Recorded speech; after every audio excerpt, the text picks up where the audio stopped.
Bakit niya tinanggap ang role?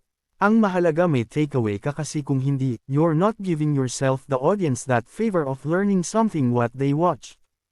It's hard to have an hour and a half or 2 hour and a half sa film and you didn't pick up anything.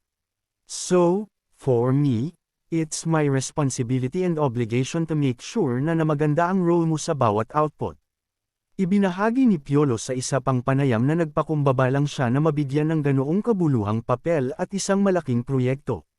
Bumalik ka sa 10 hanggang 20 taon na ito sa daan at napagtanto mo, napakasarap magbigay sa mga tao.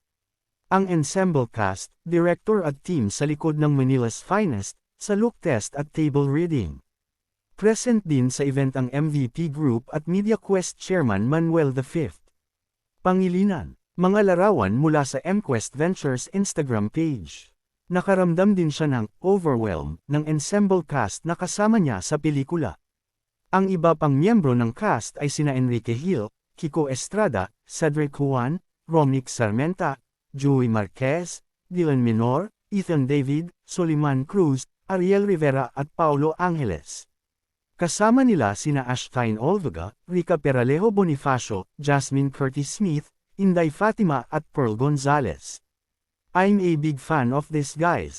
I'm a big fan of Chong Joey Marquez. We've worked together so many times, sabi niya at idinagdag na tuwang-tuwa rin siyang makatrabaho si Enrique. I'm excited to work with people who are eager to give life to whatever is given them. In terms of roles, I think we're on the same page in terms of how we wanna be able to come up with a film that would hopefully inspire the audience and have a discourse during the time that they watched it. Parang mabigyan natin sila ng interesting story, paksang pag-uusapan. Tinitimbang din ni Piolo ang pananaw ng publiko sa mga Pilipinong pulis, na ibinahagi ang kanyang personal na pananaw. Honestly, I don't have any judgment. I don't have anything to say about how cops are or were before and now. You're telling a story. You can't take sides. So, what's important is for you to give life to the character that you're given and make sure that the story is solid and the audience will learn something from what you're gonna give them. Umaasa si MVP Group at Media Quest Chairman Manuel V. Pangilinan, na naruroon din sa kaganapan, na ang Manila's Finest, ay magiging matagumpay na pelikula, na binanggit ang mga kilalang miyembro ng cast nito.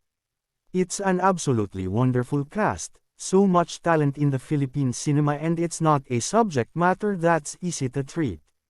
I wish them well.